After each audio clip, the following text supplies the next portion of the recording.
Hi everyone, I am Richan, you are watching Parcham. आज के session में हम मंथली करंट अफेयर्स अप्रैल 2023 की डिस्कस करेंगे और आज का पूरा सेशन रहने वाला है मेजरली नेशनल न्यूज़ को कवर करते हुए and then secondary banking and finance section को भी हम देखेंगे। तो जितनी भी गवर्नमेंट स्कीम्स हो, कॉन्फ्रेंसेस हो, प्रोजेक्ट्स हो, कोई भी डिपार्टमेंट या किसी मिनिस्ट्री से जुड़ी हुई खबर हो, वो सब यहाँ आने वाली है। कोई प्रोजेक्ट्स हुए हों, उसके अलावा बैंकिंग फाइनेंस से जुड़ी हुई, सिर्फ बैंकिंग स्टूडेंट्स के लिए नहीं, किसी भी एग्जामिनेशन के लिए जो इंपॉर्टेंट हो सकती है, वो सारी न्यूज़ बैंकिंग फाइनेंस की यहाँ पे ली जाएगी।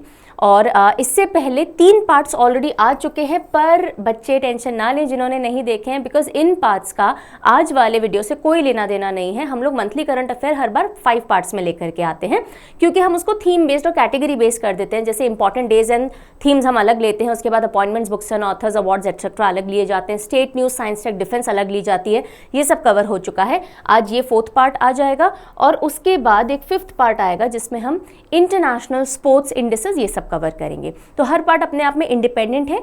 लिंक पूरा डिस्क्रिप्शन का आपको नीचे पूरी प्लेलिस्ट का आपको डिस्क्रिप्शन में मिल जाएगा। आप जाकर के बाद में चाहें तो वो वीडियोस देख सकते हो। ओके, अब ये पांचों ही पार्ट का एक सिंगल पीडीएफ होता है जिसको हम कंसोलिडेटेड पीडीएफ कहते हैं और वो ऑलरेडी अवेलेबल हो गया है parchamclasses.in पे, इंग्लिश में अलग और हिंदी में अलग। ठीक है, लेकिन अगर ऐसे कोई बच्चे हैं जो, ऑफकोर्स बहुत सारे ऐसे बच्चे हैं जिनके पास पीडीएफ बैंक है या करंट अफेयर सब्सक्रिप्शन है जो उन्होंने परचम ऐप से ले रखा होता है, तो आपको बार बार जाकर के वेबसाइट से कुछ नहीं लेना है। आपके पीडीएफ बैंक या सब्सक्रिप्शन में ऑटोमेटिकली पूरा कंसोलिडेटेड भी ऐड हो जाता है और जो हम पढ़ते जाते हैं वो पार्ट्स भी ऐड ऑन होते जाते हैं। ठीक है, चलिए तो अब हम स्टार्ट करेंगे सबसे पहले सेक्शन के साथ and that is national news. तो नेशनल न्यूज़ और उसके बाद में हम बैंकिंग फाइनेंस लेंगे और जैसा हमारा रिचुअल रहता है हर बार का, हम शुरुआत करेंगे किक स्टार्ट क्वेश्चंस के साथ। अब तक तो पुराने स्टूडेंट्स तो वाकिफ़ हैं, नए बच्चों को मैं बता दूं, ये वो क्वेश्चंस होते हैं जिससे आप पढ़ाई मोड में एक बार आ जाओगे। आज के वीडियो में इन दोनों ही क्वेश्चंस का आंसर मिलेगा, तो अगर आपको नहीं आता नथिंग टू वरी। लेकिन अगर आप करंट अफेयर फॉलो कर रहे हो परचम से, आप डेली वीकली पढ़ रहे हो पूजा मैम से, या फिर अगर आप फिनेंस की भी फॉलो कर रहे हो, तो कोशिश कीजिए इनमें से कोई क्वेश्चन आपने पढ़ रखा हो तो आंसर करने का। कॉमेंट सेक्शन में लिखिए, नहीं आता तो आज सीखेंगे। Which state has the highest number of biodiversity heritage sites in the country? तो किस राज्य में, देश में सबसे अधिक जैव विविधता विरासत स्थल हैं? अगर आंसर आता है, उस स्टेट का नाम पता है तो राइट डाउन। राइट आंसर को हार्ट मिलता है, which is a little appreciation from our side कि you are preparing well for the examination. Mudra Yojana, दूसरा क्वेश्चन देखिएगा। Mudra Yojana has completed how many years on 8 April 2023? यानी कि मुद्रा योजना ने 8 अप्रैल 2023 को कितने वर्ष पूरे कर लिए हैं? तो मुद्रा योजना पहले कभी लॉन्च हुई थी, लेकिन जब कभी भी कोई योजना वापस न्यूज़ में आती है वो एग्जामिनेशन के लिए इंपॉर्टेंट हो जाती है। तो दोनों का आंसर आता है लिखिए, नहीं आता तो वेट करिए। चलिए अब हम शुरू करते हैं पहले नेशनल न्यूज़ के साथ में।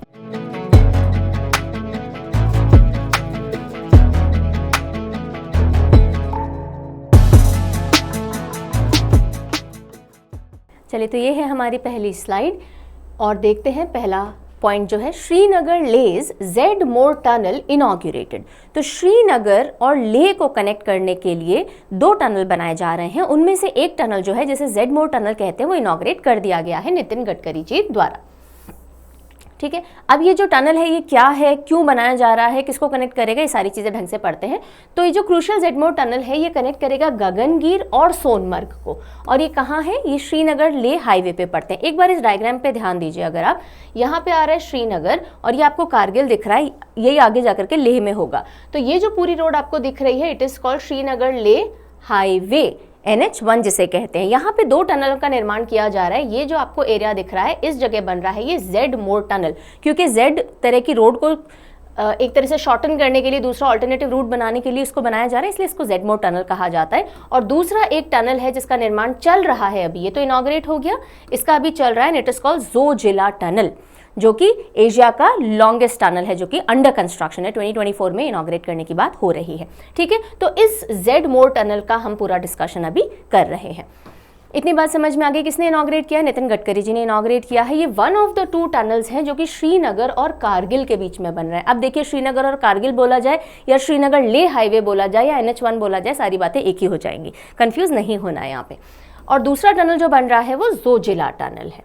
यहाँ तक की बात समझ में आ गई। अब जेडमोर टनल के बारे में थोड़ा और देख लेते हैं। कौन से यूनियन टेरिटरी में बन रहा है? जम्मू एंड कश्मीर में। 6.5 किलोमीटर्स लॉन्ग है ये, और कितनी ऊंचाई पे इसको बनाया जा रहा है? बन चुका है, यानी 11,578 फीट की ऊंचाई पे है। ऑल वेदर कनेक्टिविटी प्रोवाइड करेगा कश्मीर वैली की तरफ। तो जब हैवी स्नोफॉल भी हो, कुछ भी हो, रास्ते बंद भी हो जाते हैं, तो भी टनल में ऑल वेदर कनेक्टिविटी रहेगी। इसको किसने इंप्लीमेंट किया है, इस प्रोजेक्ट को किसने, अंडर कंस्ट्रक्शन जब था, काम कौन कर रहा था इस पे? National highway and infrastructure development corporation limited. और इस टनल के बाद अब जो श्रीनगर और लेह के बीच का डिस्टेंस होता है, that will be reduce by around 4 hours. अब देखिए, क्योंकि हमने ज़ेडमोर टनल की बात की है, जोजिला टनल को भी ब्रीफ में डिस्कस कर लेते हैं, क्योंकि जब दो चीज़ें रिलेटेड या कनेक्टेड होती हैं, किसी का भी एग्जाम में आने का चांस स्ट्रांग होता है। तो जोजिला टनल की अगर हम बात करें, Asia's longest tunnel eight Zoji La. Zoji La क्या है? ला पास के लिए यूज़ किया जाता है, दर्रे जिन्हें हम कहते हैं ना हिंदी में। तो जोजिला पास जो है उसका ही एक ऑल्टरनेट रूट, क्योंकि अगेन जोजिला पास बहुत डेंजरस पास है और वहाँ पे अगर जब बर्फबारी हो जाती है तो रास्ते बंद हो जाते हैं, तो जोजिला टनल बनाया जा रहा है जो ऑल वेदर कनेक्टिविटी देगा, और ये 2024 तक रेडी हो जाएगा। लोकेटेड ऑन नेशनल हाईवे 1, जो कि कनेक्ट करेगा Srinagar in Kashmir valley to Leh in Ladakh region. और जोजिला टनल में एक मेन जोजिला टनल है और फिर कुछ छोटे छोटे एरियाज और हैं। तो जो मेन टनल है वो 1353 मीटर लॉन्ग है और इसको आईसी स्टॉर्म पास भी कहा जाता है। देन आफ्टर दैट अगर हम जोजिला की बात करें, यानी पास की बात करें, तो it is at an elevation of about 11,575 और सेकेंड हाईएस्ट पास है श्रीनगर ले नेशनल हाईवे का फोटुला के बाद में। और ये जो पूरा प्रोजेक्ट है जोजिला टनल का, जो 2024 में खत्म होने की बात की जा रही है, इसकी शुरुआत कब हुई थी? 2018 में हुई थी। और एशिया का सबसे लॉन्गेस्ट बाई डायरेक्शनल, यानी एक जो बाई लेन होता है ना, उस तरह का टनल अंडर कंस्ट्रक्शन है। चलिए अगली न्यूज़ की तरफ बढ़ते हैं। India's second largest stadium to be build in Jaipur. So cricket stadiums की बात करें तो इंडिया का सेकेंड लार्जेस्ट क्रिकेट स्टेडियम है, जो कि अब जयपुर में अंडर कंस्ट्रक्शन है या बनने जा रहा है। Jaipur to get India second largest cricket stadium named after Anil Agarwal. अब क्रिकेट स्टेडियम वर्ड पे हम ध्यान देंगे थोड़ा सा, राइट। सो जयपुर को भारत का दूसरा सबसे बड़ा क्रिकेट स्टेडियम अनिल अग्रवाल जी के नाम पे मिलेगा। कौन बनाएगा? सो वेदांता के जो हिंदुस्तान जिंक लिमिटेड है, उसने एक MOU यानी मेमोरेंडम ऑफ अंडरस्टैंडिंग साइन किया है राजस्थान क्रिकेट एसोसिएशन के साथ में, और ये मिलकर के वर्ल्ड का थर्ड लार्जेस्ट क्रिकेट स्टेडियम और इंडिया का second largest cricket stadium Jaipur के चौंप गांव के अंदर बनेगा। इसको Anil Agarwal international cricket stadium Jaipur ये नाम दिया जाएगा। तो अगर कभी पूछ लिया जाए Anil Agarwal international cricket stadium कहाँ खुलेगा या खुलने जा रहा है, तो जयपुर के अंदर। इसकी सिटिंग कैपेसिटी होगी 75,000 से ज़्यादा। और अगर हम फील्ड के एरिया की अगर बात करें, in terms of size of playing field area जहाँ खेला जाएगा, तो उसमें it will be the largest in the world. तो क्रिकेट फील्ड का जो साइज है जहाँ खेला जाता है, नॉट द सिटिंग एरिया, वो सब मिला करके, तो कहा जा रहा है कि it will be the largest in the world. बाकी जब बन के रेडी हो जाएगा तो और ढंग से वापस पढ़ेंगे। अब बात कर लेते हैं वर्ल्ड्स बिगेस्ट क्रिकेट स्टेडियम्स की। क्रिकेट वर्ड ध्यान रखिएगा, कंफ्यूज नहीं करना है। बिगेस्ट स्टेडियम तो फुटबॉल के केस में होगा, यहाँ पे हम सिर्फ बिगेस्ट क्रिकेट स्टेडियम्स की बात कर रहे हैं, ठीक है। तो नरेंद्र मोदी स्टेडियम अहमदाबाद गुजरात में जो है, उसमें सिटिंग कैपेसिटी है 1,32,000 लोगों की, and that is the largest cricket stadium in India and the world. Melbourne cricket ground जो है वो सेकेंड नंबर पे आता है वर्ल्ड में। उसके बाद अभी ईडन गार्डन्स कोलकाता आता है, जिसकी 68,000 सिटिंग कैपेसिटी, और इसको सरपास कर जाएगा अनिल अग्रवाल क्रिकेट स्टेडियम जब बन जाएगा। उसके बाद नया रायपुर इंटरनेशनल क्रिकेट स्टेडियम आता है, 65,400 की सिटिंग कैपेसिटी। फिर पर्थ स्टेडियम ऑस्ट्रेलिया का है 5th नंबर पे in largest cricket grounds in the world, stadiums not grounds. Okay, चलते हैं थर्ड न्यूज़ की तरफ। Piyush Goyal releases dynamic foreign trade policy, so FTP foreign trade policy 2023। Piyush Goyal ने गतिशील विदेश व्यापार नीति, जिसे FTP कह रहे हैं, 2023 जारी की है। अब इस फॉरेन ट्रेड पॉलिसी के इंपॉर्टेंट बातें क्या है, कब से लागू होगी, ये सारी चीज़ें देख लेते हैं। तो कौन है Piyush Goyal? Union minister of commerce and industry है, और ये जो न्यू FTP आई है ये 1 अप्रैल 2023 से लागू हो चुकी है। अब इसके हिसाब से विजन क्या है, हम इंडिया को इन टर्म्स ऑफ ट्रेड कहाँ देखना चाह रहे हैं, तो हमारा विजन है 2030 तक इंडिया की goods and services exports $2 trillion तक 2030 तक पहुंच जाएं। और कई बार एग्जाम के अंदर ये जो विजन्स होती हैं अलग अलग एरियाज की, ये पूछ ली जाती हैं, so you will have to take important note of it.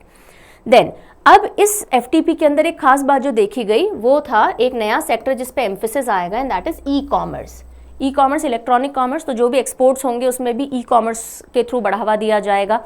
तो ई-कॉमर्स को एक स्पेशल एम्फेसाइज किया गया है इसमें। उसके साथ साथ जो एक्सपोर्ट्स कुरियर के थ्रू होते हैं उनकी वैल्यू को भी बढ़ाया गया। पर कंसाइनमेंट का जैसे पहले 5 लाख तक का लिमिट था कि भाई आप पर कंसाइनमेंट 5 लाख रुपए तक की वैल्यू से ज़्यादा का नहीं आप एक्सपोर्ट कर सकते हो थ्रू कुरियर, और उसको बढ़ा करके 10 लाख कर दिया गया है। This is again not that important point, पर ये ई-कॉमर्स वाला पॉइंट ज़्यादा इंपॉर्टेंट है। उसके अलावा 4 new towns of export excellence, towns of export excellence announce किए गए हैं। टाउन्स ऑफ एक्सपोर्ट एक्सीलेंस क्या होते हैं? जिनमें पोटेंशियल होता है कि यहाँ से एक्सपोर्ट करने के लिए कोई एक यूनिक चीज़ है और वो काफ़ी मात्रा में एक्सपोर्ट की जा रही है और आगे उसको बढ़ाने का भी बहुत पोटेंशियल है, उनको टाउन्स ऑफ एक्सपोर्ट एक्सीलेंस कहा जाता है। ठीक है, तो ऑलरेडी अभी 39 towns of export excellence identified थे एज ऑन लास्ट ईयर, और अब इसमें 4 और ऐड कर दिए गए हैं, फरीदाबाद, मुरादाबाद, मिर्ज़ापुर और वाराणसी। कौन सा किस चीज़ के एक्सपोर्ट के लिए आइडेंटिफाई किया गया वो भी देखिएगा। फरीदाबाद को अपैरल के लिए, कपड़े जो होते हैं, मुरादाबाद को हैंडीक्राफ्ट्स के लिए, मिर्ज़ापुर हैंडमेड कारपेट, कारपेट जो कालीन होती है, और वाराणसी को हैंडलूम और हैंडीक्राफ्ट्स के लिए। तो 4 ही towns of export excellence further add on किए गए। देन ओके, सो अभी हमने फॉरेन ट्रेड पॉलिसी देखी है। अब इसके बाद हम देखते हैं union cabinet approves Indian space policy 2023। हर एक एरिया की अपनी पहले पॉलिसीज बनती हैं, उनके विजन डिसाइड होते हैं और उसके बाद उसके हिसाब से प्लानिंग एंड स्ट्रेटेजाइजिंग चालू होती है। सो अब बात करते हैं इंडियन स्पेस पॉलिसी 2023 की। Union cabinet approves Indian space policy 2023 to increase private sector participation in space sector. Important बात क्या है कि केंद्रीय मंत्रिमंडल ने अंतरिक्ष क्षेत्र में निजी क्षेत्र की भागीदारी बढ़ाने के लिए भारतीय अंतरिक्ष नीति 2023 को मंजूरी दी है। तो इस नीति या इस पॉलिसी के बाद जो प्राइवेट सेक्टर है, प्राइवेट प्लेयर्स जो हैं, उनका रोल स्पेस मिशंस के अंदर, टेक्नोलॉजी के अंदर बढ़ जाने वाला है, क्योंकि इस पॉलिसी में इसी को पॉस्टुलेट किया गया है। बात कर लेते हैं और डिटेल में। तो हर एक पॉलिसी को बनाने के लिए पहले कैबिनेट कमेटी बनाई जाती है। ठीक है, उस कैबिनेट कमेटी को चेयर करते हैं प्राइम मिनिस्टर, वही अप्रूवल देते हैं सारी पॉलिसी के फाइनल चीज़ों पे। तो ये पॉलिसी देखती है कि हम प्राइवेट सेक्टर को इंस्टीट्यूशनलाइज करें ताकि स्पेस सेक्टर में उसका पार्टिसिपेशन बढ़े। ठीक है जी, तो अब end to end space activities जो हैं उनमें प्राइवेट प्लेयर्स देखे जाएंगे। अब इसके जो मेन पॉइंट है, फिर इसरो का क्या होगा, उसका रोल क्या रहेगा, इन स्पेस का रोल क्या रहेगा, एटसेट्रा, वो देख लेते हैं। तो ISRO will not do any operational and production work for space sector. Important point है कि इसरो को हम प्रोडक्शन में नहीं लगाएंगे। वो क्या करेगा, वो रिसर्च एंड डेवलपमेंट करेगा कि स्पेस टेक्नोलॉजी में और क्या एडवांसमेंट किया जा सकता है, वो R&D करे इसरो, और किसी काम में उसको लगने की जरूरत नहीं है। तो मैन्युफैक्चरिंग में, ऑपरेशनल वर्क में इसरो को हम नहीं डालेंगे। उसका फोकस किस पे रहेगा, रिसर्च एंड डेवलपमेंट पे रहेगा। ठीक है, उसके बाद जितनी भी स्ट्रेटेजिक एक्टिविटीज़ होती हैं स्पेस सेक्टर से रिलेटेड, वो सब कौन देखेगा, वो NSIL देखेगा, न्यू स्पेस इंडिया लिमिटेड, जो कि पब्लिक PSU है स्पेस में, गवर्नमेंट का है ना। देन उसके बाद जो इंटरफेस होगा इसरो का और प्राइवेट प्लेयर्स के बीच का, नॉन गवर्नमेंट ऑर्गेनाइजेशंस का, वो कौन हैंडल करेगा, इन स्पेस हैंडल करेगा, Indian national space promotion and authorization centre. तो सबके अपने अपने काम दिए गए हैं, जिसमें इसरो का मेन फोकस रखा गया, आप R&D करिए, बाकी जो भी काम है, मैन्युफैक्चरिंग हो गया, ऑपरेशनल वर्क हो गया, उनमें हम प्राइवेट प्लेयर्स को इन्वॉल्व करते रहेंगे। ठीक है, चलिए आगे चलते हैं। अब बिल्कुल डिफरेंट न्यूज़ है। So Anjali Sharma conquer mount Kilimanjaro in Africa wearing Luanchari. ये लुआंचरी क्या है, ये हिमाचल प्रदेश की गड्डी कॉस्ट्यूम है ना। तो ये लुआंचरी पहन करके और माउंट किलिमंजारो चढ़ने वाली अंजलि शर्मा बन जाती हैं पहली first woman to do so. और ये न्यूज़ इसलिए इंपॉर्टेंट हो जाती है बिकॉज जो यूनियन मिनिस्टर है अनुराग ठाकुर, उन्होंने स्पेशली कॉन्ग्रेचुलेट किया है। तो फटाफट से न्यूज़ देख लेते हैं, बहुत डिटेल में कुछ पढ़ने का नहीं है इसमें वैसे। So recently union information and broadcasting minister Anurag Thakur congratulated Anjali Sharma. Anjali Sharma कहाँ की है, हिमाचल प्रदेश के कांगड़ा डिस्ट्रिक्ट की हैं और उन्होंने माउंट किलिमंजारो, जो कि कहाँ है, अफ्रीका में, अफ्रीका की सबसे हाईएस्ट माउंटेन पीक है माउंट किलिमंजारो, और उसको लुआंचरी पहन करके फतेह किया है और पहली गर्ल बन जाती हैं, फीमेल बन जाती हैं इंडिया से टू डू सो। और अगर पूछ लिया जाए, क्योंकि देखो लुआंचरी आया है न्यूज़ में, पूछा जा सकता है कहाँ का कॉस्ट्यूम है, तो ये हिमाचल प्रदेश की एक ट्रेडिशनल ड्रेस है। आगे चलते हैं। माउंट किलिमंजारो की बात करें तो अफ्रीका का टॉलेस्ट माउंटेन है, ये तो मैंने बता दिया। उसके अलावा वर्ल्ड का लार्जेस्ट फ्री स्टैंडिंग माउंटेन है। एक होता है फ्री स्टैंडिंग यानी आसपास और कोई माउंटेन नहीं है, अकेला खड़ा हुआ है। एक होती है माउंटेन रेंज, पूरी पर्वत श्रृंखला, पूरी श्रृंखला है और उनमें से एक पीक ऊंची निकल गई। लेकिन ये फ्री स्टैंडिंग अकेला largest mountain in the world अगर हम बोलें तो माउंट किलिमंजारो है। कहाँ पर है ये? तंजानिया के अंदर है। 5895 मीटर्स इसकी ऊंचाई है और किलिमंजारो नेशनल पार्क भी घोषित किया गया है और उसको यूनेस्को वर्ल्ड हेरिटेज साइट का भी हिस्सा बनाया गया था 1987 के अंदर। ठीक है जी, यहां तक क्लियर है सब? अडानी जी पे चलते हैं। एक और पोर्ट है जो अडानी ग्रुप के अंडर में आ गया है, तो Adani port acquires Karaikal port. Karaikal port कहां पर है? सबसे पहली बात आ जानी चाहिए दिमाग में, पुडुचेरी। पुडुचेरी में आता है कराईकल पोर्ट और वो अडानी ग्रुप के अंडर में आ गया है। तो मैप पे पहले देख देते हैं। ये आप देख सकते हैं चेन्नई पोर्ट, ये आप देख सकते हो टुटिकोरिन पोर्ट, यहाँ पे आता है, सॉरी ये तमिलनाडु आ गया, पुडुचेरी में आता है ये कराईकल पोर्ट। ओके, तो ये चेन्नई और टुटिकोरिन पोर्ट के बीच में पड़ता है। Adani port acquires Karaikal port in Puducherry. Adani port and says, AP says जिसे कहा जाता है, उन्होंने एक्वायर कर लिया है कराईकल पोर्ट और ये all weather deep water port है, सारे मौसम में चलता रहता है और इसको 2009 के अंदर स्टार्ट किया गया था, कमीशन किया गया था, नहीं ऑपरेशनल किया गया था। ये करीब 300 kilometre south of Chennai port है, करीब 360 kilometre north of Tuticorin port है, ये भी हमने देख लिया। अब अगर हम टोटल नंबर ऑफ पोर्ट्स की बात करें जो एपी सेज के अंडर में आते हैं, तो टोटल 14 पोर्ट्स हैं कंट्री में जो एपी सेज के अंडर में आते हैं। Then PM Modi invited to France for Bastille day parade. अब देखो मैं यहाँ पे रुकी हूँ क्योंकि अदरवाइज आप देखो तो ये न्यूज़ बहुत इंपॉर्टेंट नहीं है कि भाई अच्छा ठीक है बुला लिया तो कौन बड़ी बात थोड़ी है, नहीं, इंपॉर्टेंट ये है कि ये बैस्टिल डे परेड क्या है, क्यों होती है और इसके पीछे की थोड़ी सी हिस्ट्री। ठीक है, तो बैस्टिल डे परेड कौन से कंट्री से जुड़ी हुई है, कौन सी तारीख को होती है, ये जानना इंपॉर्टेंट है, इसलिए इस न्यूज़ को शामिल किया गया है। तो जल्दी से देखते हैं। फ्रांस ने इनवाइट किया है पीएम मोदी को कि भाई आइए और बैस्टिल डे परेड का हिस्सा बनिए। कब होगी ये? 14 जुलाई को होगी, ये लिखी हुई है। ठीक है, इसको 14 जुलाई मिलिट्री परेड भी कहा जाता है एंड ये 1880 से हो रही है। So one of the oldest parades in world history ये कंडक्ट की जा रही है, one of the oldest regular military parades. हर साल होती है ये बैस्टिल डे परेड। अब इसके पीछे की हिस्ट्री ये है कि भाई जो फ्रेंच रेवोल्यूशन हुआ था ना, उसमें इसका बहुत इंपॉर्टेंट रोल प्ले है, क्योंकि 1789 में 14 जुलाई को जो बैस्टिल प्रिजन था जहाँ पे तानाशाही चलती थी, एरिस्टोक्रेसी चलती थी, उसके खिलाफ पूरे मॉब ने जाकर के वो जेल को खोल दिया था, सारे लोग बाहर निकल गए थे। तो रिवोल्ट जो रेवोल्यूशन शुरू हुआ था वो एक तरह से एक माइलस्टोन माना जाता है, कि माइलस्टोन ही एक तरह से स्टार्टिंग मानी जाती है कि इसके बाद फ्रेंच रेवोल्यूशन की शुरुआत हुई थी। और इसको नेशनल डे ऑफ फ्रांस भी कहा जाता है जुलाई 14 को। तो 14 जुलाई एक इम्पॉर्टेंट डेट है in the history of France and it is also the national day of France. इसने इग्नाइट भी किया था फ्रेंच रेवोल्यूशन को और इसको बैस्टिल डे परेड भी इस दिन की जाती है और वो उसमें पीएम मोदी को इनवाइट किया गया था। तो कौन से देश से जुड़ी हुई समझ में आ गई? चलते हैं आगे। ओके, नाउ अगले कुछ 8-10 स्लाइड्स जो आप देखोगे वो सब जीआई टैग्स को डिवोटेड हैं। तो आप न्यूज़ देख रहे हो कि उत्तर प्रदेश को 10 नए जीआई टैग मिले। यहीं पे मैं बता दूं, जीआई टैग्स 2023 नाम से एक पूरी वीडियो बनी हुई है, कुछ टाइम पहले ही डाली गई है और आपको करंट जीके प्लेलिस्ट के अंदर ये मिल जाएगी। चैनल पे जब भी कोई वीडियो ढूंढना होता है प्लेलिस्ट चेक कर लिया कीजिए। तो पूरी की पूरी जीआई टैग्स हमने जो 2022 से लेकर के 2023 मार्च तक दिए गए हैं सब उसमें इनकॉर्पोरेटेड है। उसके बाद अभी कोई नया जीआई टैग आया भी नहीं है।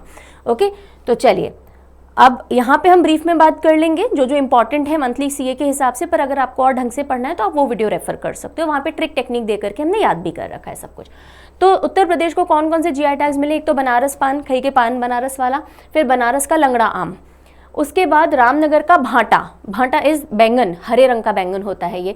देन आदमचीनी चावल, अलीगढ़ के ताले, बखीरा ब्रासवेयर जो पीतल के बर्तन होते हैं। उसके बाद बांदा शाजर पत्थर, ये बहुत सुंदर से पत्थर होते हैं जिनके अंदर अब मैं दिखा नहीं सकती फोटो, यहाँ इस वाले स्लाइड के अंदर नहीं है, बट दे आर ब्यूटीफुल पत्थर जो ओरिजिनली मिलते हैं और फिर उनको तराश करके मतलब चिकना करके और अंदर से उसकी क्राफ्ट दिखाई जाती है। नगीना वुड क्राफ्ट, प्रतापगढ़ आंवला, आंवला ओके, एंड देन हाथरस की हींग।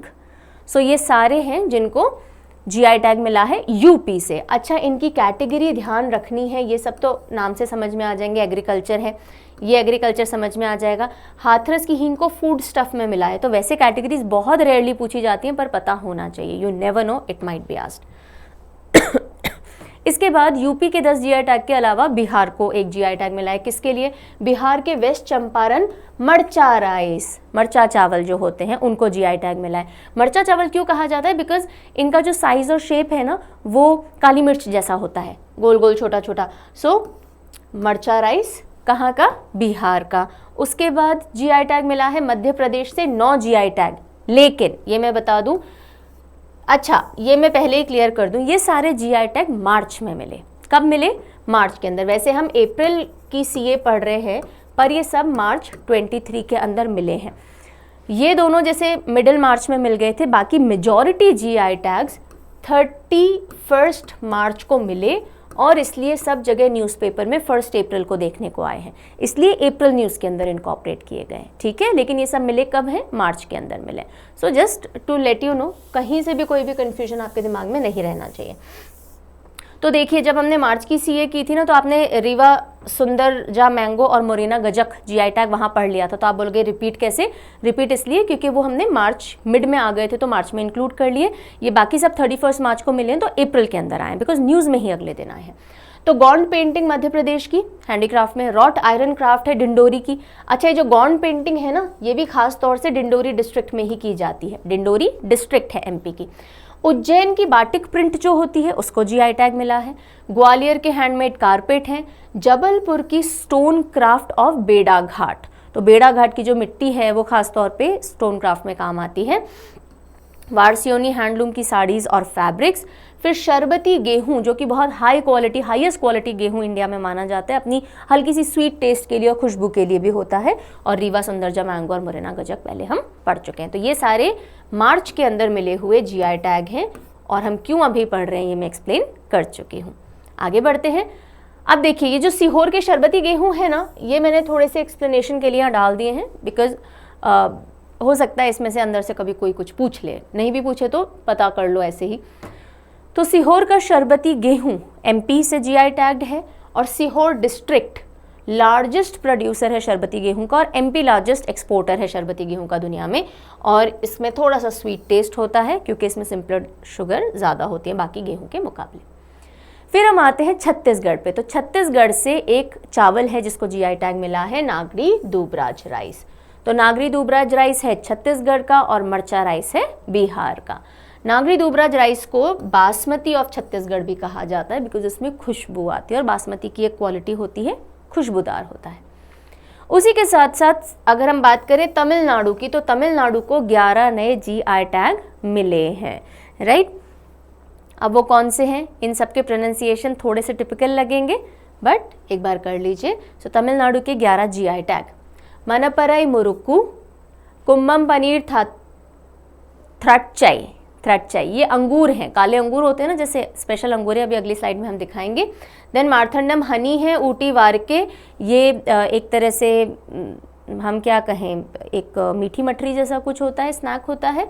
And then Manamadurai pottery, Salem sago जो साबुदाना होता है। Then Athur Vetrilai, Negamam cotton sari, Myladi stone carving, Thaikal rattan craft and Sholavandan Vetrilai. तो ये सब हैं 11 जो कि तमिलनाडु से जीआई टैग्ड हैं।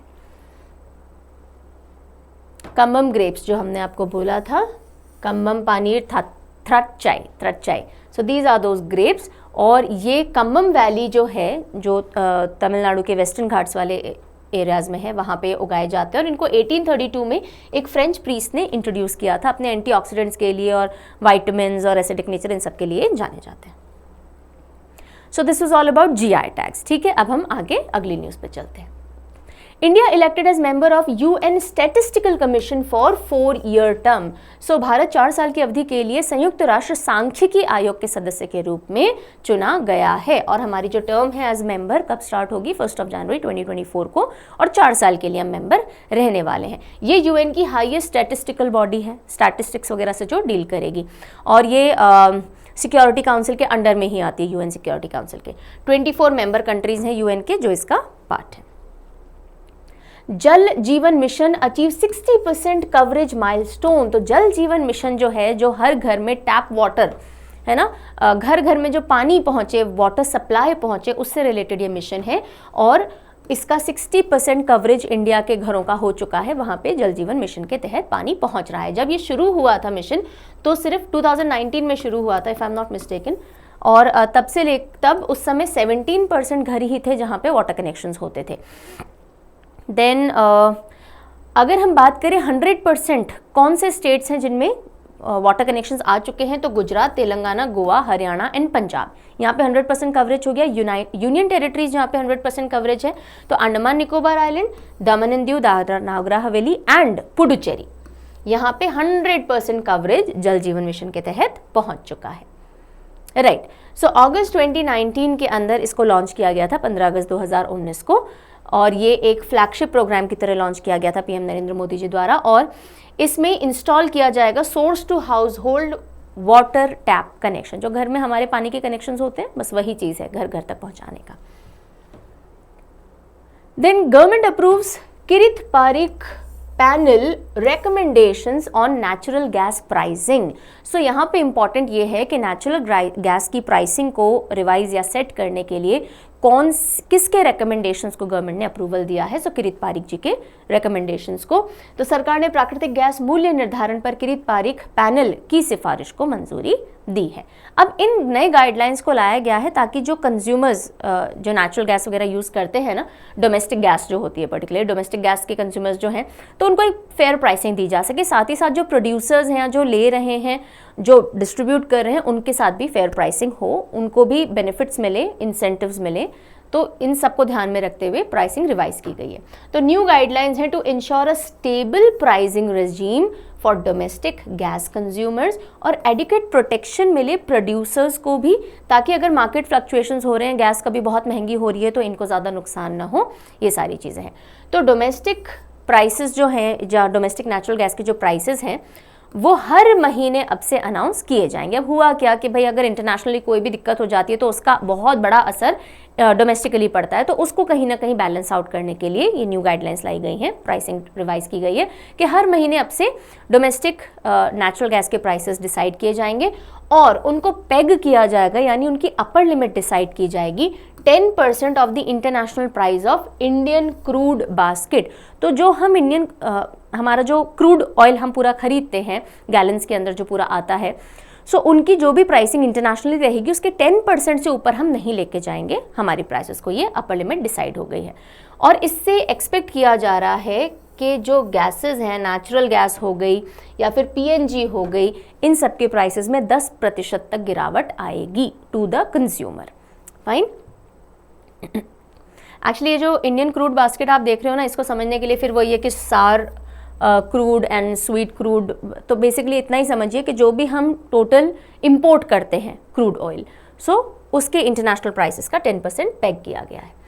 तो यूनियन कैबिनेट ने कैप कर दिया है, यानी अपर लिमिट लगा दिए हैं रेट्स फॉर कंज्यूमर एट $6.5 पर MMBTU और ये लिमिट 2 साल तक रहेगी। वैसे तो कहा गया है कि 10% से ऊपर नहीं जाएगी, लेकिन 2 साल के लिए फिक्स ही कर दी है। कितनी हो गई है?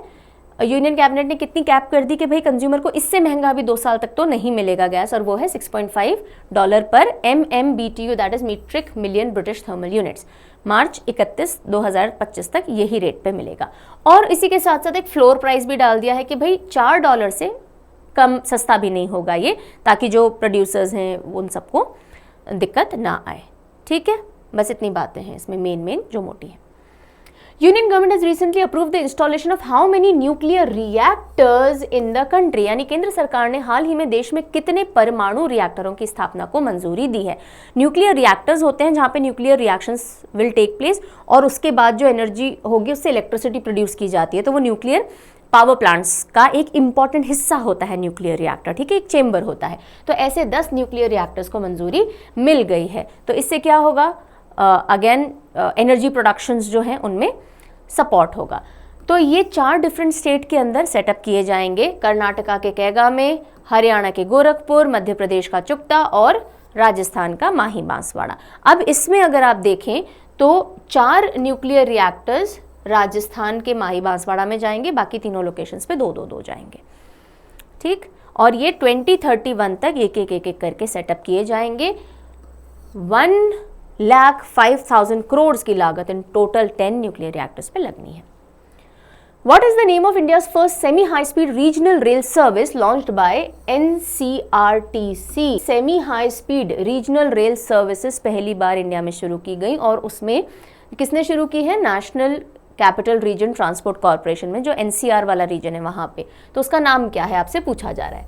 राष्ट्रीय राजधानी क्षेत्र परिवहन निगम द्वारा शुरू की गई भारत की पहली सेमी हाई स्पीड क्षेत्रीय रेल सेवाओं को क्या नाम दिया गया है, रैपिड एक्स नाम दिया गया है, ठीक है। क्षेत्रीय रेल यानी कुछ एक रीजन में ही चलेंगी, अक्रॉस इंडिया नहीं चलेंगी।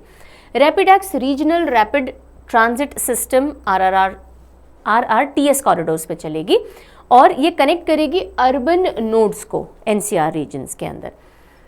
ये यूनियन गवर्नमेंट का, उसके साथ दिल्ली, हरियाणा, राजस्थान, उत्तर प्रदेश, यही वाला बेल्ट है NCR का, इनका एक जॉइंट वेंचर है। Then Amit Shah launches vibrant village programme. कौन सा प्रोग्राम है, वाइब्रेंट विलेज प्रोग्राम। ये काफ़ी सारे विलेजेस को जोड़ेगा, उनके इंफ्रास्ट्रक्चर और डेवलपमेंट से रिलेटेड ये प्रोग्राम है। लेकिन इसको इनॉग्रेट या लॉन्च कहाँ से किया गया है, at Kibithu border village in Arunachal Pradesh. तो अरुणाचल प्रदेश के किबिथू गांव से लॉन्च किया गया है वाइब्रेंट विलेज प्रोग्राम। किसने लॉन्च किया, अमित शाह ने लॉन्च किया।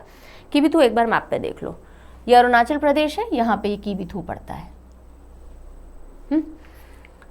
तो अमित शाह ने अरुणाचल प्रदेश के किबिथू सीमा गांव में वाइब्रेंट विलेज कार्यक्रम की शुरुआत की और ये किबिथू जो है ये अंजौ डिस्ट्रिक्ट के अंदर पड़ता है। अब इस पूरे प्रोग्राम के तहत 2967 विलेजेस 46 ब्लॉक्स में 19 डिस्ट्रिक्ट्स में अलोंग द नॉर्दर्न बॉर्डर, जो नॉर्दर्न बॉर्डर आ रहा है ना सिर्फ अरुणाचल प्रदेश का, बाकी स्टेट्स का भी, इंक्लूडिंग अरुणाचल प्रदेश, सिक्किम, उत्तराखंड, हिमाचल प्रदेश एंड लद्दाख, इनमें जितने भी बॉर्डर से लगे हुए डिस्ट्रिक्ट्स हैं, जिनमें टोटल 19 डिस्ट्रिक्ट आइडेंटिफाई किए गए हैं, उनको कॉम्प्रिहेंसिवली डेवलप किया जाना है, ठीक है। कौन से प्रोग्राम के तहत, वाइब्रेंट विलेज प्रोग्राम के तहत। Solar energy corporation of India यानी SECI, solar energy corporation of India gets mini Ratna category 1 status. So mini Ratna, Maharatna, Navratna ऐसे होता है। तो SECI को मिनी रत्न कैटेगरी 1 का स्टेटस मिल गया है। इस ऑर्गेनाइजेशन के बारे में देख लीजिए, अकेली सेंट्रल पब्लिक सेक्टर अंडरटेकिंग है जो कि सोलर एनर्जी सेक्टर को डेडिकेटेड है और इसको 20 सितंबर 2011 में शुरू किया गया था ministry of new and renewable energy के अंडर में और मैनेजिंग डायरेक्टर अभी इसकी सुमन शर्मा है, सुमन शर्मा। अच्छा, एक नवरत्न कंपनी भी बन गई है, अभी हम पढ़ेंगे।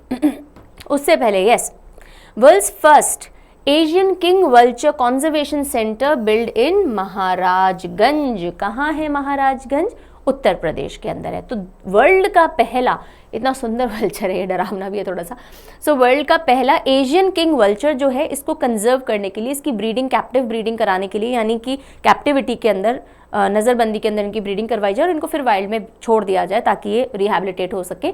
इसके लिए एक कंजर्वेशन सेंटर खोला गया है महाराजगंज के अंदर, उत्तर प्रदेश। तो जटायु, इसका नाम क्या है, the Jatayu conservation and breeding centre.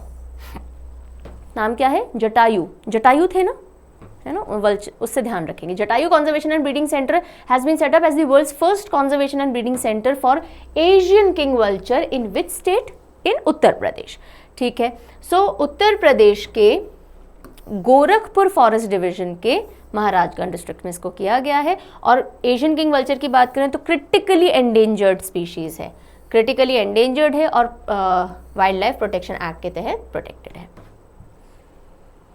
The Government of India aims to achieve nearly 9% share of electricity generation from nuclear sources by which year, यानी कि भारत सरकार का लक्ष्य किस वर्ष तक परमाणु स्रोतों से बिजली उत्पादन का लगभग 9% हिस्सा हासिल करने का है। जितनी भी बिजली बनाई जा रही है उसका 9% न्यूक्लियर सोर्सेज से बने, ऐसा हमने टारगेट लिया है। कौन से ईयर तक अचीव करने का? 2047, जब हमारे 100 साल इंडिपेंडेंस के पूरे होते हैं तब तक का हमने टारगेट लिया है। और ये इन्फॉर्मेशन दी है यूनियन मिनिस्टर जितेंद्र सिंह जी ने। उसी के साथ साथ हमारा एक और कमिटमेंट है नेट जीरो टारगेट का 2070 तक। ये टारगेट्स इंपॉर्टेंट होते हैं, पूछ लिए जाते हैं। एक और टारगेट है कि 2030 तक हमें 20 गीगावाट्स कैपेसिटी न्यूक्लियर पावर से जनरेट करनी है। तो 2030 तक का लक्ष्य है 20 गीगावाट। 2047 का लक्ष्य है 9% of total electricity generation from nuclear sources. और ऐसा अगर हम कर पाएंगे तो हम थर्ड लार्जेस्ट प्रोड्यूसर हो जाएंगे एटॉमिक एनर्जी के after US and France. UIDAI and IIT Mumbai join hands. UIDAI क्या है? जो आधार कार्ड वगैरह बनाती है, unique identification authority of India, और IIT बॉम्बे ने हाथ मिलाया है to develop touchless biometric capture system. जैसे फेस बायोमेट्रिक होता है ना, आप देखते हैं घर से भी बायोमेट्रिक हो जाता है जब हम KYC करते हैं, नो योर कंज्यूमर कस्टमर, तो फेस बायोमेट्रिक होता है। इसी तरह से बिना टच किए आपका hand biometrics, finger printing biometrics काम कर जाएगा। सो हैंड ज्वाइन किए हैं टचलेस बायोमेट्रिक कैप्चर सिस्टम बनाने के लिए। Touchless biometric capture system finger printing authentication में हेल्प करेगा। घर बैठे आप फिंगरप्रिंट भी ऑथेंटिकेट कर पाओगे, आपको जा करके वो अंगूठा छापने की जरूरत नहीं पड़ेगी मशीन पे। 16th finance commission shall be constituted in November 2023। और जैसे ही ये न्यूज़ आ जाती है, क्या है फाइनेंस कमीशन, 15वीं फाइनेंस कमीशन क्या थी और उसको किसने हेड किया था, ये सारी बातें सामने आ जाती हैं। एग्जामिनर कुछ भी उठा करके पूछ सकता है, तो ध्यान देते हैं। नवंबर 2023 में 16वें वित्त आयोग का गठन किया जाएगा, ऐसा अनाउंसमेंट हुआ है। ये जो फाइनेंस कमीशन होती है 5-5 साल के लिए बनाई जाती है, लेकिन जो 15th फाइनेंस कमीशन थी इससे पहले वाली, उसको 1 साल का एक्सटेंशन दे दिया गया है। ठीक है, अब देखिए, तो फाइनेंस कमीशन मेजरली बनाई जाती है to suggest the ratio in which tax is to be divided between centre and state. तो जो भी टैक्स आता है और उसमें से जितना भी डिवाइड किए जाने वाला टैक्स होता है, तो कितना प्रतिशत स्टेट को दिया जाए, ये कौन डिसाइड करेगा? फाइनेंस कमीशन का एक मेजर रोल ये होता है। और ये 5 साल के लिए बनती है। और ये जो अब नई फाइनेंस कमीशन होगी, ये 1 अप्रैल 2026 से फंक्शनिंग में आएगी। फाइनेंस कमीशन एक कॉन्स्टिट्यूशनल बॉडी है जो कि सेंटर स्टेट फाइनेंशियल रिलेशंस को सजेस्ट करती है और उसके हिसाब से फिर काम किया जाता है। 15th कमीशन जो थी वो NK सिंह जी के अंडर में थी, NK सिंह जी के, और उन्होंने ये डिसाइड किया था कि भाई 42% ये डिवोल्यूशन किया जाएगा, 42% स्टेट के पास जाएगा, जो भी डिविजिबल टैक्स है उसका हिस्सा। और ये पहले भी इतना ही था, right. Commission like I told you हर 5 साल में बनती है according to article 280 of the constitution. तो फाइनेंस कमीशन 5 साल में बनेगी। कौन से आर्टिकल के हिसाब से बात की जा रही है? आर्टिकल 280 के हिसाब से की जा रही है। एंड लेकिन 15th वाली 1 साल एक्सटेंड कर दी गई है। अब लीजिए, जो आपका किक स्टार्ट क्वेश्चन था उसका आंसर मिल रहा है। मुद्रा योजना कंप्लीट्स 8 years। ठीक है भाई, कितने साल पूरे हो गए? 8 साल पूरे हो गए। सो ऑन 8 अप्रैल 2015 मुद्रा योजना को लॉन्च किया गया था। जो नॉन एग्रीकल्चर से जुड़े हुए और नॉन कॉर्पोरेट से जुड़े हुए जो भी स्टार्टअप्स होते हैं, छोटे छोटे जो बिजनेसेस होते हैं, उनके लिए लोन लेने के लिए ये स्कीम को लाया गया था। फाइन। और easy collateral micro credit 10 lakh रुपए तक के लिए जा सकते हैं इसके तहत। अब इसको 8 साल पूरे हो गए, न्यूज़ में ये हेडलाइन दिखी, तो अब मुद्रा योजना से सवाल किया जा सकता है आपसे। और आई थिंक 1-2 महीने पहले भी ये न्यूज़ में आई थी, तो हमने वहाँ भी डिस्कस किया था। तो as per the government data around 23.2 lakh crore sanction किए गए हैं इस योजना के तहत, और 40.82 करोड़ लोन अकाउंट्स जब से योजना आई है तब से खोले गए हैं। 68% अकाउंट्स विमेन एंटरप्रेन्योर्स के हैं और 51% अकाउंट जो है उनमें से SC, ST, OBC इन कैटेगरीज के हैं। तो जो इसका पर्पस था इस योजना का, उस पर कितना काम हुआ है ये सरकार ने बताया है। PM Modi flagged off Rajasthan first Vande Bharat express. So Vande Bharat express अलग अलग स्टेट्स की पहली लॉन्च होती हैं, न्यूज़ में आती रहती हैं, तो अब राजस्थान की लॉन्च हुई है और 12 अप्रैल 2023 में लॉन्च की गई है। ये अजमेर से लेकर दिल्ली कैंट तक जाएगी और 5.25 घंटे अप्रॉक्स 5 घंटे 15 मिनट का सफ़र पूरा करेगी। नितिन गडकरी इनॉग्रेट्स पीरा कुम्फर या कुनफर पीरा टनल इन रामबन। कहाँ है रामबन? जम्मू एंड कश्मीर में है। तो एक और टनल है, उसके बारे में बात करते हैं। Union minister Nitin Gadkari inaugurates Peera Kunfer tunnel at Ramban in Jammu and Kashmir. यानी केंद्रीय मंत्री नितिन गडकरी ने जम्मू कश्मीर के रामबन में पीरा कुनफर सुरंग का उद्घाटन किया। अब ये सुरंग किन एरियाज को जोड़ रही है, क्या हेल्प कर रही है, जल्दी से देख लेते हैं। अब ये जो रामबन बनिहाल स्ट्रेच है, इसमें 4 और टनल्स कंप्लीट किए जाने हैं 1 साल के अंदर अंदर। और विद दीज टनल्स जो डिस्टेंस है जम्मू और श्रीनगर का वो करीब 3.5 घंटे में पूरा हो जाएगा। तो बस ये इतनी सी बात है कि जम्मू और श्रीनगर के डिस्टेंस को कम करने के लिए और स्मूदन अप करने के लिए ये टनल्स बनाए जा रहे हैं। Then animal pandemic preparedness initiative APPI launch on 14 April 2023। Animal pandemic preparedness initiative जो है कि अगर कोई भी पेंडेमिक एनिमल में आ रहा है उससे पहले ही हम प्रिपेयर हो जाएं, ये एक इनिशिएटिव है जिसको लॉन्च किया गया। किसने किया? यूनियन मिनिस्टर जो हैं एनिमल हस्बेंड्री फिशरीज के पुरुषोत्तम रूपाला जी ने। इसी के साथ साथ इन्होंने वर्ल्ड बैंक के द्वारा एक फंडेड एक और इनिशिएटिव है which is called animal health system support for one health AHSSOH project, इसको भी लॉन्च किया गया। दोनों एनिमल से रिलेटेड कोई भी हेल्थ कंसर्न है उसके लिए पहले से प्रिपेयर्ड रहने के लिए है और इससे एक इकोसिस्टम बनेगा जिससे हेल्थ मैनेजमेंट जो है एनिमल्स का पहले ही बेटर किया जा सकेगा। और ये जो AHSSOH है ये 5 years के लिए जो वर्ल्ड बैंक है उसने फंड किया है 1228.70 करोड़ का, इसमें फंडिंग मिला है। Union cabinet launches 6000 crore national quantum mission. तो केंद्र मंत्रिमंडल ने 6000 करोड़ का राष्ट्रीय क्वांटम मिशन लॉन्च किया है। क्वांटम जो कम्युनिकेशन है ना उसके अंदर काफ़ी एक इम्पॉर्टेंट रोल प्ले कर रहा है और इसके ऊपर अभी काफ़ी काम चल रहा है क्योंकि इससे जो कम्युनिकेशन है वो बहुत सेफ और सिक्योर हो जाती हैं, डिकोडिंग करना बहुत इजी नहीं होता। सो सुपर कंप्यूटर्स जो क्वांटम फिजिक्स या मैकेनिक्स के ऊपर काम कर रहे हों उनके ऊपर ये पूरा जो फंडिंग है वो लगाई जाएगी। सो नेशनल क्वांटम मिशन, इसका मेन एम रहेगा इंडिया की रिसर्च एंड डेवलपमेंट जो है वो क्वांटम अरीना के अंदर इस एरिया में उसको और स्ट्रॉन्ग करना और साथ ही साथ quantum based physical qubit computers को भी डेवलप करना। सो क्वांटम सुपर कंप्यूटर्स और सिक्योर क्वांटम कम्युनिकेशंस दूसरे देशों के साथ ताकि हम कर सकें। और इसको 8 साल के पीरियड के लिए लॉन्च किया गया है। इस पूरे मिशन को लागत रही मोटा तो 6000 करोड़, अदरवाइज 6003.65 करोड़। सिर्फ 6 नेशंस हैं जो कि इस टेक्नोलॉजी के ऊपर R&D कर रहे हैं, वो हैं US, Canada, China, Austria, Finland and Scotland. और अब हमने भी एक मिशन ले लिया है जिसके तहत even we will be doing this research. So this is the poster जो कि ऑफिशियली गवर्नमेंट ने इशू किया था, रिलीज किया था। You can go through it. IIT Madras to set up its first international campus in Tanzania. So IIT Madras अपना पहला international campus खोलेगा। कहाँ खोलेगा? तंजानिया के अंदर, अफ्रीका के अंदर खोलेगा। एंड तंजानिया के ज़ांज़िबार के अंदर ये कैंपस अक्टूबर 2023 में इनॉग्रेट किया जाएगा।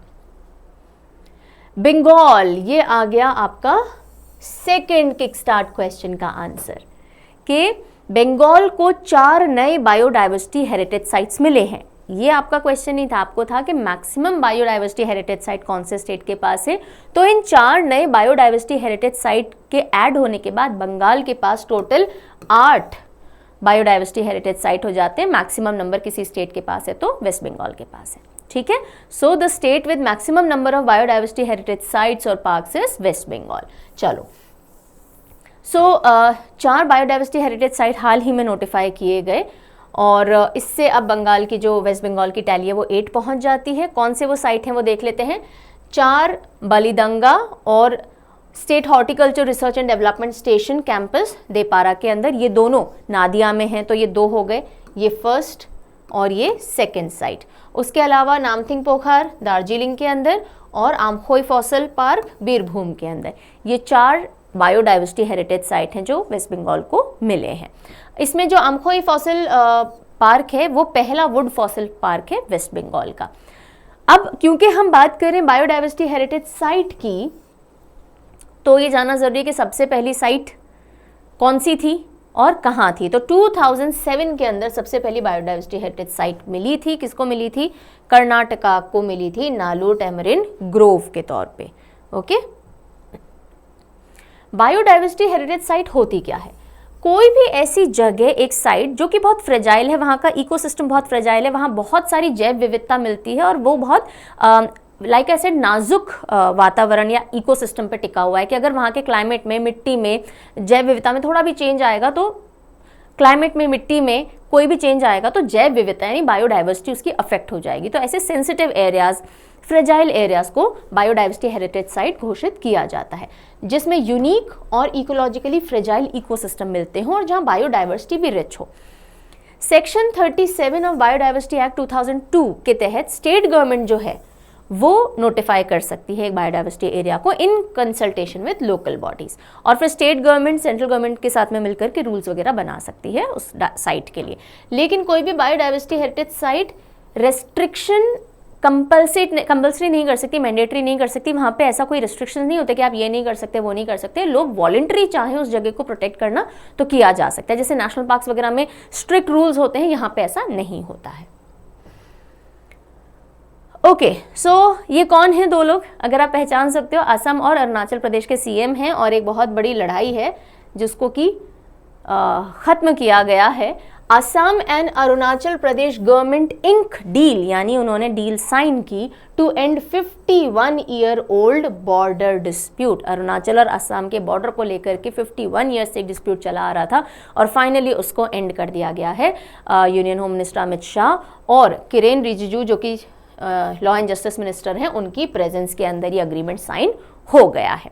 अब देखिए, जो दोनों स्टेट हैं वो 804 किलोमीटर 804 किलोमीटर की लॉन्ग बाउंड्री शेयर करते हैं। एंड ये जो डिस्प्यूट है 1972 से चला आ रहा था, जिसमें 123 बॉर्डर विलेजेस को लेकर के डिस्प्यूट था कि ये विलेजेस हमारे एरिया में पड़ते हैं या आपके एरिया में पड़ते हैं।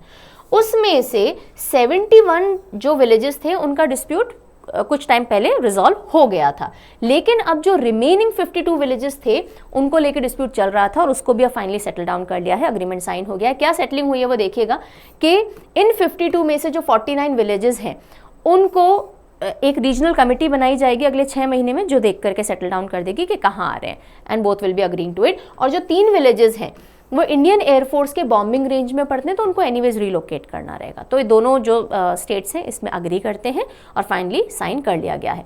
तो एक डिटेल सर्वे कैरी आउट किया जाएगा सर्वे ऑफ इंडिया के through in the presence of representatives of both the state governments, और वो डिसाइड करेंगे कि अब फाइनल बाउंड्री स्टेट्स की कहाँ से होती हुई जाएगी, इन विलेजेस को कौन से स्टेट के अंदर इनकॉर्पोरेट किया जाएगा।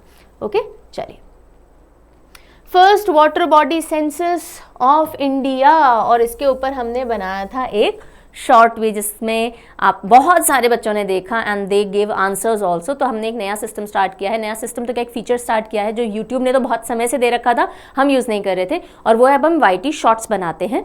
तो आपके जो भी करंट अफेयर हो गया, जो टीचर जो सब्जेक्ट पढ़ा रही है, जैसे मैं स्टैटिक भी लेती हूँ तो मैं स्टैटिक के शॉर्ट्स भी बनाती हूँ, करंट अफेयर के भी बनाती हूँ, पूजा मैम हिस्ट्री के भी बना रहे हैं, एटसेट्रा एटसेट्रा।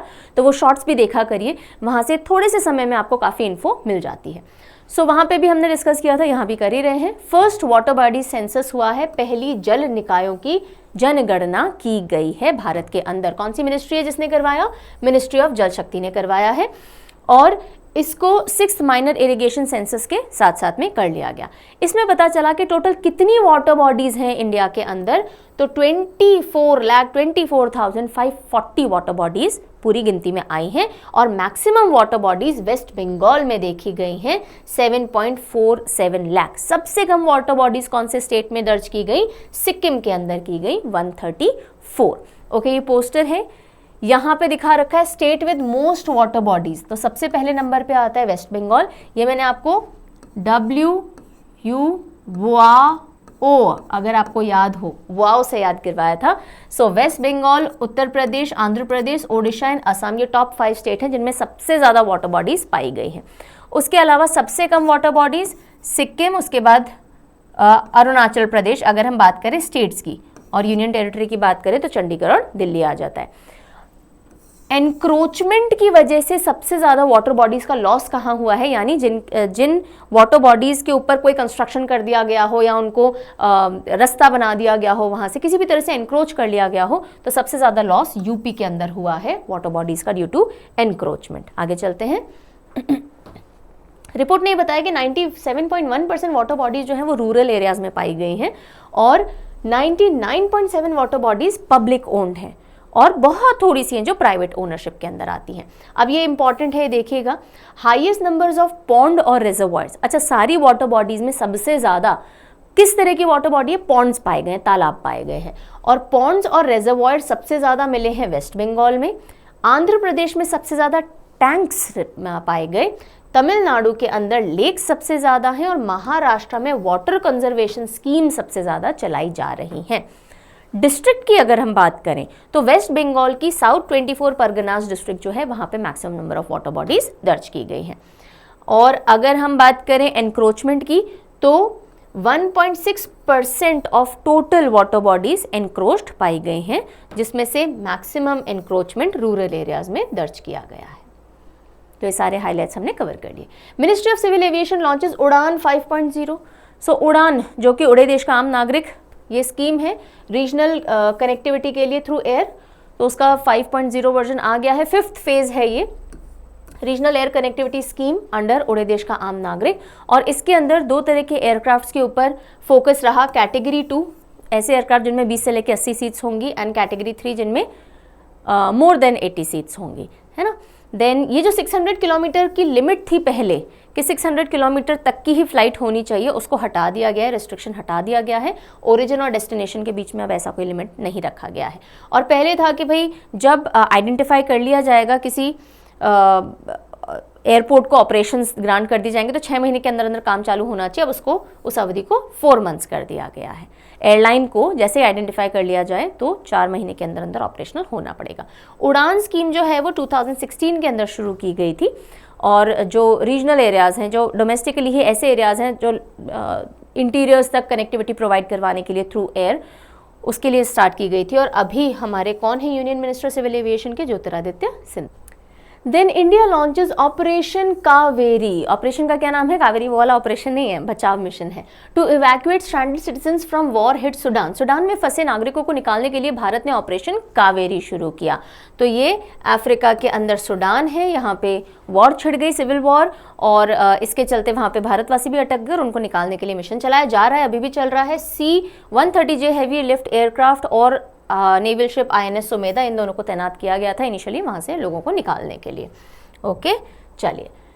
देन हक्की पिक्की ट्राइबल कम्युनिटी। पिछले वीडियो में जाते जाते आपसे जो साइनिंग ऑफ क्वेश्चन किया गया था कि हक्की पिक्की ट्राइबल कम्युनिटी जो न्यूज़ में देखी गई वो कौन से स्टेट को बिलोंग करती है, तो वो बिलोंग करती है कर्नाटका को। और ये जो सुडान के अंदर वॉर में फंसे हुए लोग हैं ना, उनमें से हक्की पिक्की कम्युनिटी के लोग भी शामिल थे, तो इसलिए न्यूज़ में आए थे। हक्की पिक्की आदिवासी समुदाय, more than 181 members of hockey पिक्की tribal community from Karnataka, ये भी स्टक थे सुडान के अंदर। अब ये जो कम्युनिटी है ये सेमी नोमैडिक है, यानी कि पूरी तरह से घुमंतु नहीं है, सेमी नोमैडिक ट्राइब है और ये शेड्यूल्ड ट्राइब है कर्नाटका की।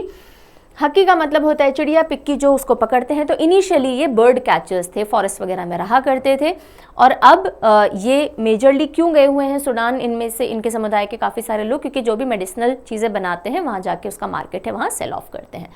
सो ओरिजिनली ऐसा माना जाता है कि गुजरात और राजस्थान को बिलोंग करती है ये कम्युनिटी और धीरे धीरे ट्रैवल करते करते over the years Andhra Pradesh से होते होते अब ये कर्नाटका में आकर के माइग्रेट हो चुके हैं।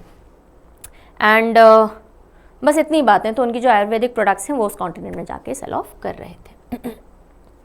Shipping and waterways minister Sarbananda Sonowal inaugurates national technology centre. So नौवाहन और जलमार्ग मंत्री सर्बानंद सोनोवाल ने राष्ट्रीय प्रौद्योगिकी केंद्र का उद्घाटन किया। कहाँ किया? IIT मद्रास, चेन्नई, तमिलनाडु के अंदर इसको इनॉग्रेट किया गया। Discovery campus of national technology centre for ports, waterways and coasts, right. और ये सागर माला स्कीम के तहत इस सेंटर को बनाया गया है।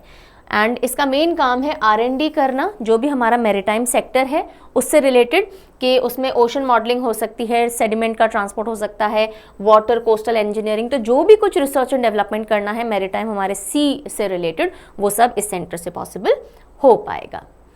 अब अगर हम बात करें सागरमाला इनिशिएटिव की, तो ये 25 मार्च 2015 को लॉन्च किया गया था and as a part of this programme national perspective plan NPP तैयार किया गया था।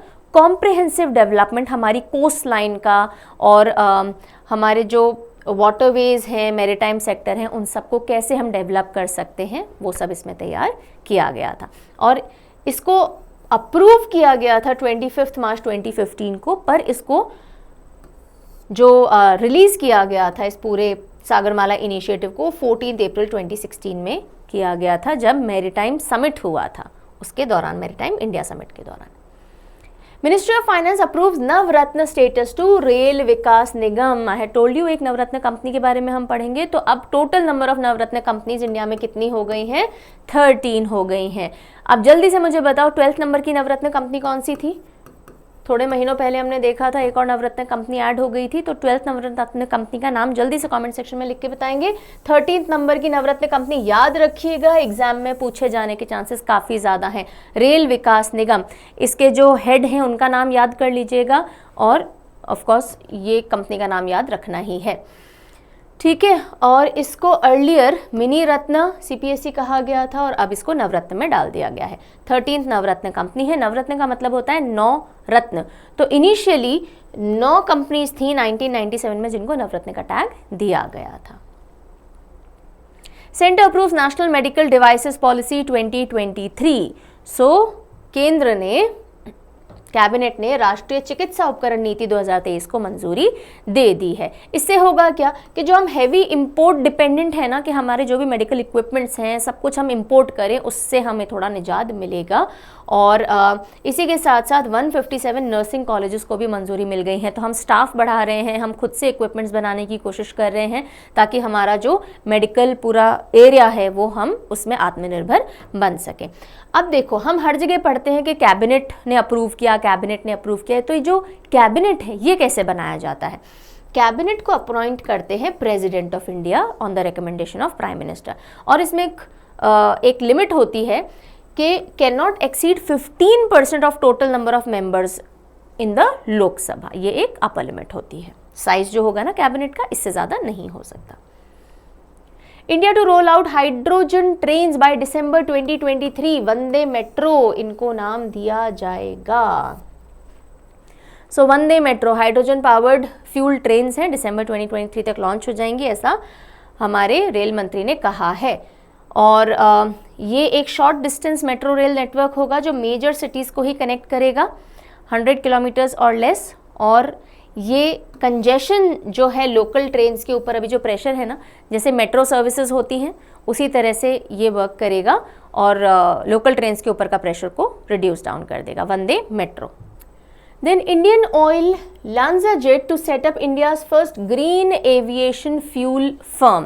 So Indian Oil LanzaJet Bharat की पहली हरित विमानन ईंधन फर्म स्थापित करेगी। अब इसके लिए इंडियन ऑयल कॉरपोरेशन जो है वो प्लान कर रही है जॉइंट वेंचर में आने के लिए। US की एक फर्म है LanzaJet इनकॉर्पोरेशन और साथ ही साथ कुछ डोमेस्टिक एयरलाइंस हैं, सब मिल करके जॉइंट वेंचर में आएंगी। रीज़न क्या है? सस्टेनेबल एविएशन फ्यूल को डेवलप करना। और ये प्रपोज किया गया है। प्रपोज तो क्या, एक तरह से मेन ऑलमोस्ट डिसाइडेड है, बट स्टिल अभी प्रपोजल में ही है बिकॉज मटीरियलाइज नहीं हुआ है। To setup a plan to make this sustainable aviation fuel, कहाँ पे? पानीपत रिफाइनरी जो है हरियाणा में, वहाँ पे इसको सेटअप किया जाएगा 3000 करोड़ की लागत से। इसमें इंडियन ऑयल का जो शेयर रहेगा 50% रहेगा, LanzaJet का 25% रहेगा और बाकी जो कंपनीज होंगी डोमेस्टिक एयरलाइंस की, उनका 25% रहने वाला है। सो इसके आपको पिक्सल्स बहुत ब्लर दिख रहे होंगे, पर वही बात लिखी हुई है जो हमने अभी पढ़ी है। Then meeting of agricultural chief scientists. So G20 के तहत मीटिंग हुई है एग्रीकल्चरल चीफ साइंटिस्ट्स की और कहाँ हुई, वाराणसी के अंदर हुई, 17 to 19 अप्रैल हुई। और इसमें महर्षि इनिशिएटिव का मेंशन आया है, उसको फीचर किया गया। तो क्या है ये महर्षि इनिशिएटिव, ये इंपॉर्टेंट हो जाता है, वो देख लीजिए। महर्षि इनिशिएटिव का मतलब है millets and other ancient grains international research initiative. तो मिलेट्स हो गया, जो भी हमारे ऐसे पुराने ग्रेन्स हैं उनके ऊपर रिसर्च ज़्यादा और की जाएगी। थीम क्या रही इस मीटिंग की, थीम रही sustainable agriculture and food systems for healthy people and planet. तो मेन बातें यही हैं इस मीटिंग की। PM Modi inaugurated first global Buddhist summit in new Delhi. पहला ग्लोबल बुद्धिस्ट समिट हुआ, न्यू दिल्ली के अंदर हुआ, पीएम ने इनॉग्रेट किया। 2 दिन का समिट था। थीम क्या रही, थीम रही responses to contemporary challenges, philosophy to practice. और इसको को होस्ट किया मिनिस्ट्री ऑफ कल्चर ने एंड इंटरनेशनल बुद्धिस्ट कॉन्फेडरेशन ने। अलग अलग जगह से स्कॉलर्स और प्रैक्टिशनर्स ने पार्टिसिपेट किया।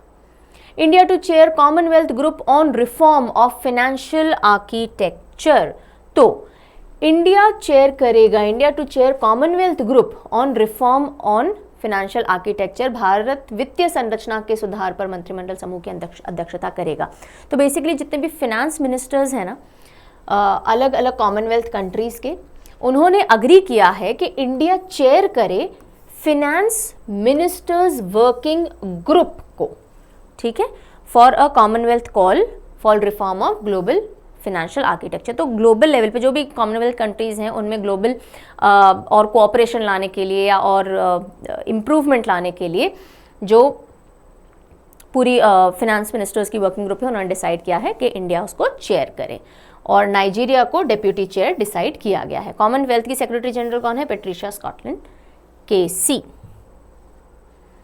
Country's first mangrove pitta bird census undertaken in Bhitarkanika. So Bhitarkanika में देश की पहली मैंग्रोव पित्ता बर्ड जनगणना हुई, नॉट जनगणना, गणना हुई है। ये जो बर्ड है ना ये पिट्टा बर्ड है और ये कहाँ पाई जाती है, ये मैंग्रोव इलाकों में पाई जाती है, भितरकनिका के और सुंदरबन के। और इसका पहली बार इसकी काउंटिंग हुई है ओडिशा की भितरकनिका वाइल्ड लाइफ सैंक्चुरी के अंदर। 179 पित्ता बर्ड काउंट की गई और इनका जो हैबिटेट है like I told you, Odisha का भितरकनिका और सुंदरबन जो है वेस्ट बंगाल का, वहीं ये पाई जाती हैं। भितरकनिका नेशनल पार्क घोषित किया गया था 1998 में और इसको रामसर साइट भी घोषित किया 2002 के अंदर। तो ये कहाँ पाई जाती है बर्ड, ये आप ध्यान रखेंगे। देन संगठन से समृद्धि इनिशिएटिव जो है, स्कीम जो है, उसका अनाउंसमेंट हुआ, वो देख लेते हैं। गवर्नमेंट लॉन्चेस संगठन से समृद्धि scheme.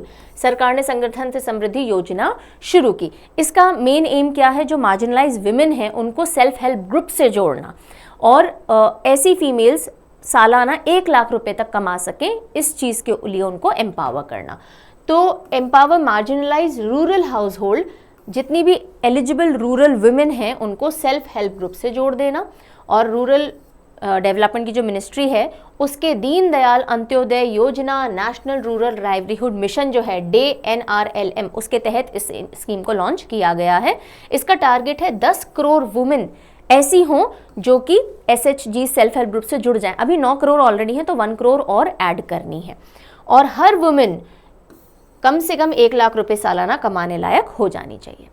Central government notified the animal birth control rules 2023। Animal birth control rule 2023 केंद्र सरकार ने अधिसूचित किए हैं। और ये क्यों किए गए, क्योंकि भाई जो सड़कों पे स्ट्रे एनिमल्स रहते हैं उनसे जो भी प्रॉब्लम्स आती हैं उनको दूर किया जाए। और सुप्रीम कोर्ट ने बीच में कहा था कि भाई इस समस्या का समाधान ये नहीं है कि आप स्ट्रे एनिमल एक जगह से उठा के दूसरी जगह भेज दो, ओके, तो कुछ किया जाना चाहिए। तो नए रूल्स के हिसाब से जो लोकल बॉडीज हैं जिनमें म्यूनिसिपैलिटी, म्यूनिसिपल कॉर्पोरेशन, पंचायत हैं, इनके ऊपर रिस्पॉन्सिबिलिटी है ABC करने की, यानी एनिमल बर्थ कंट्रोल प्रोग्राम्स चलाने की। और ये जो ABC प्रोग्राम्स हैं उनके तहत आप इनको स्टेरलाइज कर लीजिए, वैक्सीनेट कर दीजिए स्ट्रे डॉग्स को, है ना, लेकिन ट्रांसफरिंग नहीं करनी है। और हाउ टू हैंडल कॉन्फ्लिक्ट्स, ये इन्हीं लोकल बॉडीज़ को एड्रेस करना है। अब ABC प्रोग्राम चलाने के लिए AWBI एक्रेडिट होना चाहिए, यानी कि animal welfare board of India के द्वारा एक्रेडिट संस्थाएं ही इस काम को करेंगी। और AWBI हेडक्वार्टर कहाँ है, हरियाणा के बल्लभगढ़ के अंदर है। फाउंडर कौन है, रुक्मिणी देवी अरुंडेल इसकी फाउंडर है।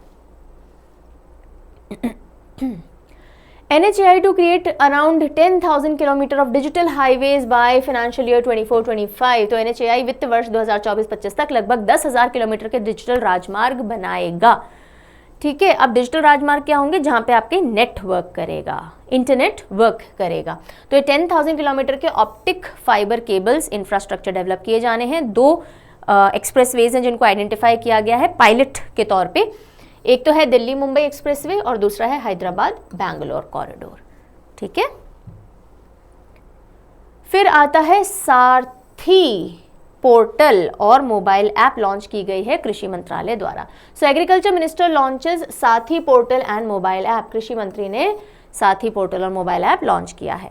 तो नरेंद्र सिंह तोमर जी हैं, इन्होंने लॉन्च किया है। सारथी का फुल फॉर्म देख लीजिए कि seed traceability authentication and holistic inventory.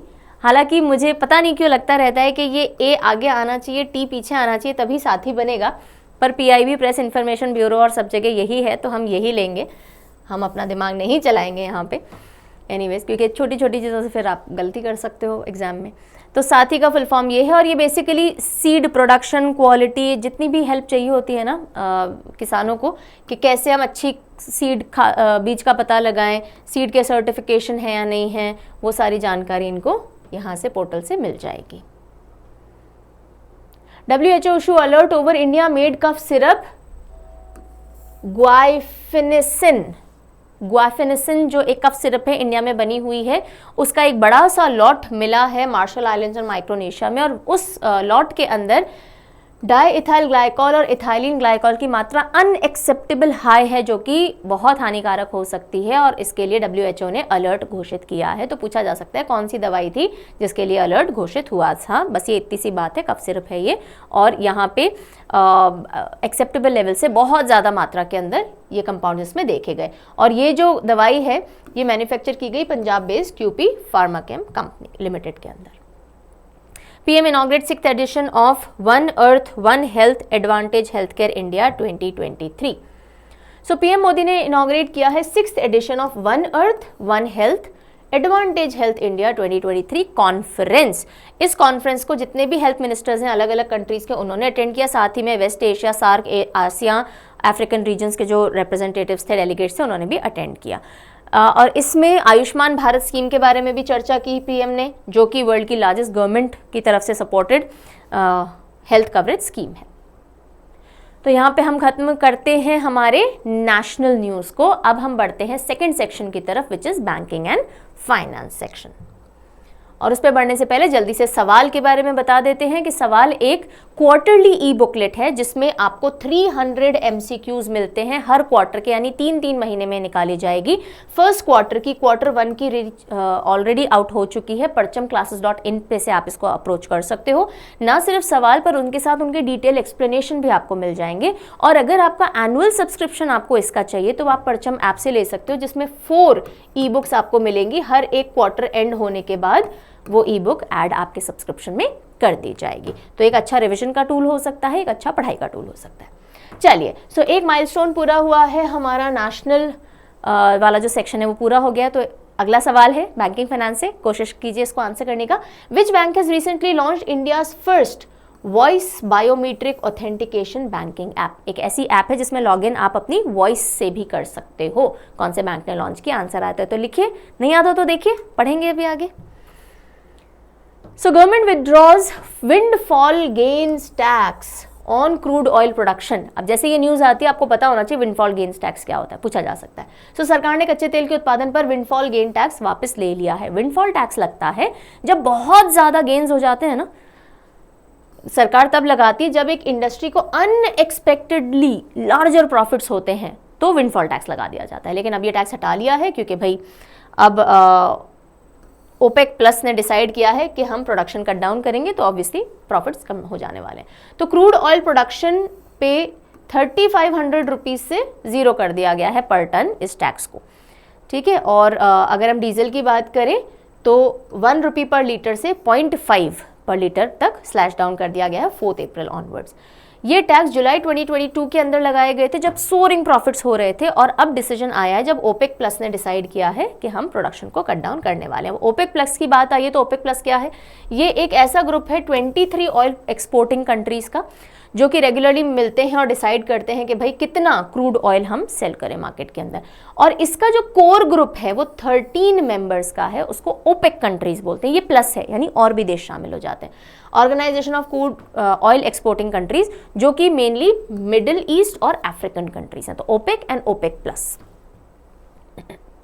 RBI has decided to launch a secured web-based centralized portal to simplify and streamline application process। मतलब समझिएगा, भारतीय रिजर्व बैंक ने आवेदन प्रक्रियाओं को सरल और सुव्यवस्थित करने के लिए एक सुरक्षा वेब आधारित केंद्रीकृत पोर्टल लॉन्च करने का निर्णय लिया है।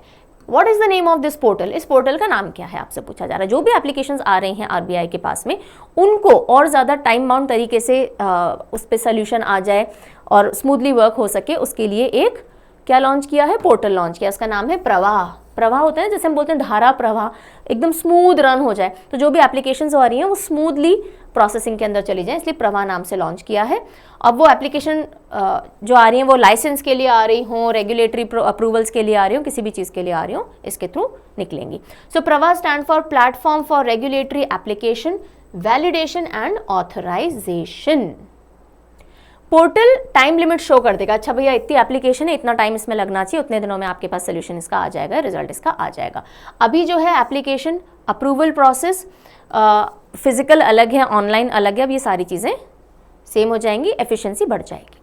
World bank announces $100 million as loan for Odisha. Odisha को $1000 का लोन अप्रूवल दिया है वर्ल्ड बैंक ने। क्यों?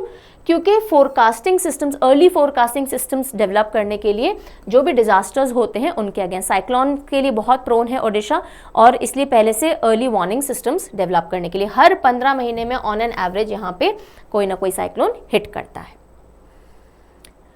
Indian economy to grow at 6.5% in next decade।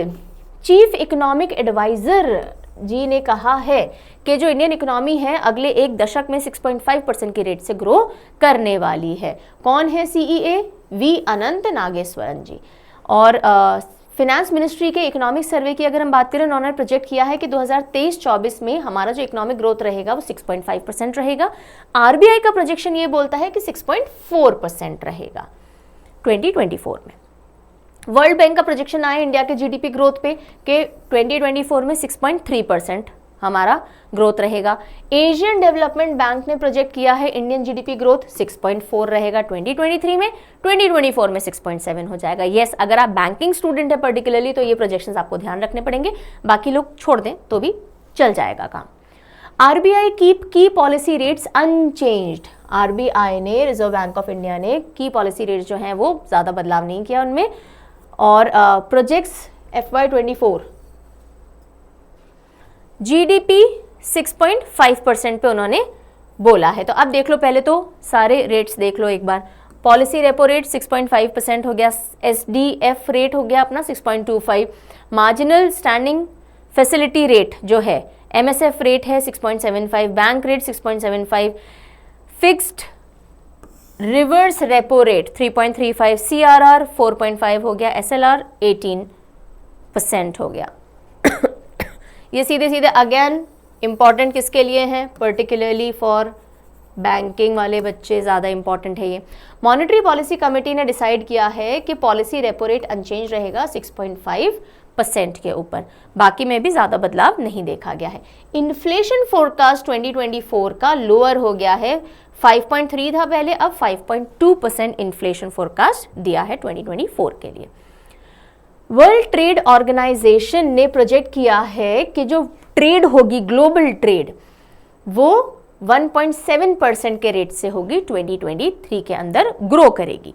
So world trade organisation ने ग्लोबल ट्रेड ग्रोथ 2023 की प्रोजेक्ट की है 1.7%।